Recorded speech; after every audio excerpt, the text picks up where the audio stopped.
Então, como a gente viu, os sistemas individuais de via-cerca são soluções aplicadas quando a gente não tem sistemas de abastecimento de água nas instalações prediais de água e de esgoto nas residências. E essas soluções, elas podem ser aplicadas, no entanto, eu devo prever que elas não venham a poluir, né, a superfície do terreno, nem devo poluir as águas superficiais e subterrâneas, não devem permitir acesso de moscas, que a gente já viu lá no controle de vetores, né, que essas moscas e mosquitos podem ser vetores de transmissão de doenças para as pessoas.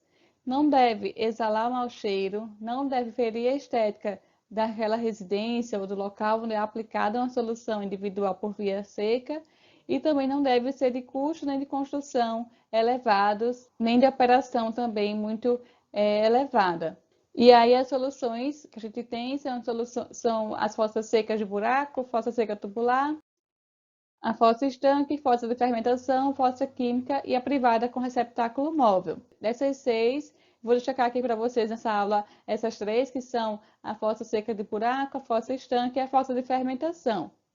A fossa seca de buraco é uma solução bem simples, certo? É a mais simples de todas. É apenas um buraco cavado no chão e eu tenho uma casinha para propiciar privacidade para o usuário, né? Para a pessoa que estiver utilizando a fossa seca de buraco. Esses buracos, geralmente, eles não têm nenhum tipo de proteção nas laterais do buraco ou no fundo dessa fossa seca de buraco.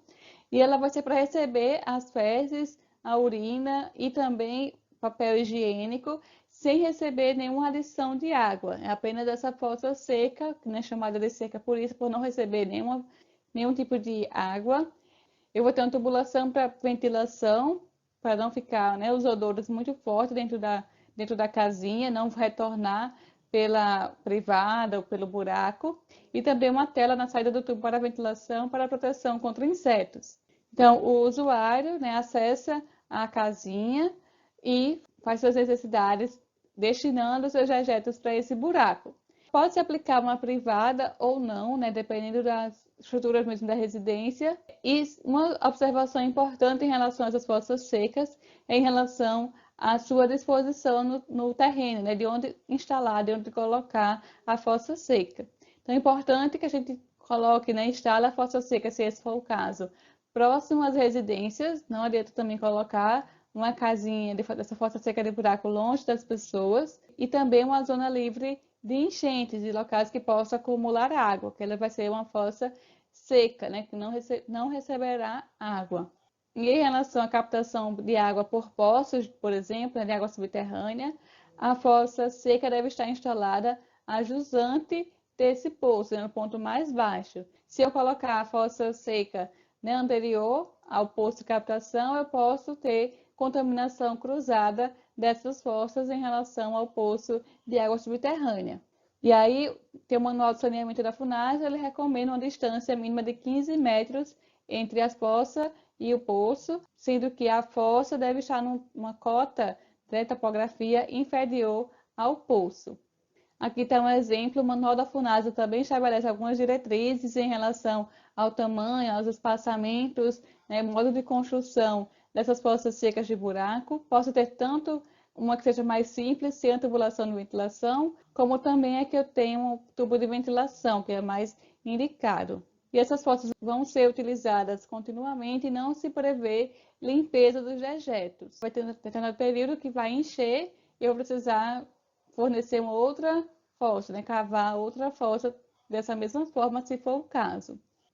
E aí, para evitar que a gente tenha várias fossas secas de buraco, né, próximo à residência, existem outras soluções, como por exemplo a fossa estanque, ou a fossa de fermentação, que eu vou mostrar mais adiante, e que se prevê a limpeza, né, retirada dos excretas que foram depositadas durante um certo período de tempo naquele local. Nessa fossa estanque, também tem outra diferença em relação à fossa seca, é que ele é um tanque impermeável, então os dejetos são acumulados nessa fossa, nesse buraco impermeável, até que haja sua remoção. À medida que vai passando o tempo, esses excretas vão perdendo volume e também vão se degradando devido às bactérias, devido à decomposição anaeróbica das bactérias. e a gente vai ter uma redução do volume. Também pode ser aplicado, por exemplo, em locais de difícil escavação, quando eu não consigo construir o buraco, ou então quando o lençol freático é muito raso, e aí pode haver contaminação da água subterrânea. Nesse caso, eu posso utilizar a fossa estanque construída na superfície do solo, que é um tanque impermeável. E a fossa de fermentação, também outra solução por via seca, também é prevista a limpeza dos dejetos, a retirada dos dejetos, mas nesse caso, a fossa de fermentação, eu vou precisar de duas câmaras, né? Uma fica em utilização, enquanto a outra vai fazer a decomposição, a digestão dos dejetos, para se propiciar posteriormente a compostagem desses dejetos, vai virar adubo.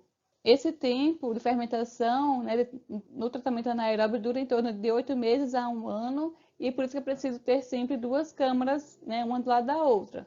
E cada câmara vai ter a sua portinha, né, o seu buraco, a tampa, para que as pessoas utilizem e, né, disponham seus dejetos nesse local, enquanto a outra câmara fica fechada.